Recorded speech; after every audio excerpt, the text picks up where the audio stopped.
আল্লাহ হাফেজ। বিসমিল্লাহির রহমানির রহিম। উপস্থিত কেন্দ্রীয় কমিটির নেতৃবৃন্দ, উপস্থিত আমাদের কিশোরগঞ্জ জেলার নেতৃবৃন্দ, উপস্থিত আছেন আমাদের থানা কমিটির নেতৃবৃন্দ এবং আমার রাজনৈতিক অভিভাবক কালেদ সাইফুল্লাহ সোহেল ভাই এবং আমাদের 11 ইউনিয়নের নেতৃবৃন্দ এবং কিশোরগঞ্জ সদর উপজেলার 11টি ইউনিয়ন থেকে আগত নেতৃবৃন্দ, আসসালামু আলাইকুম।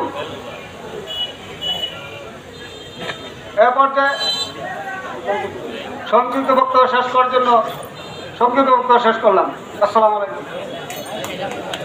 ধন্যবাদ। শামীম ভাই এখন আপনাদের সামনে বক্তব্য রাখবেন।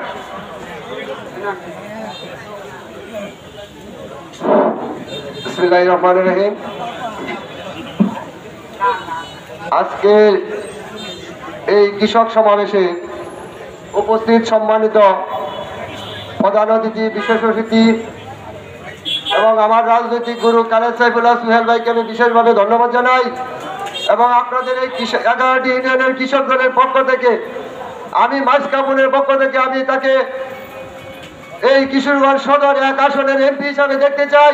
আমি একটি স্লোগান তুলতে চাই আপনাদেরকে নিয়ে, সোহেল ভাই এমপি হিসাবে দেখতে চাই।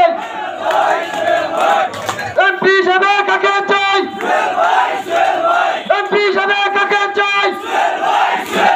কিশোরগঞ্জের মাটি, হোসেনপুরের মাটি।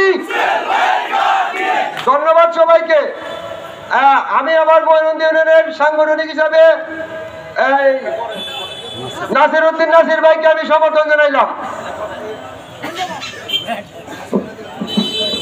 সম্মানিত উপস্থিতি, সদর হোসেনপুরের গণমানুষের নেতা, বারবার কারা নির্যাতিত, যিনি আপনারা সবাই অবগত আছেন,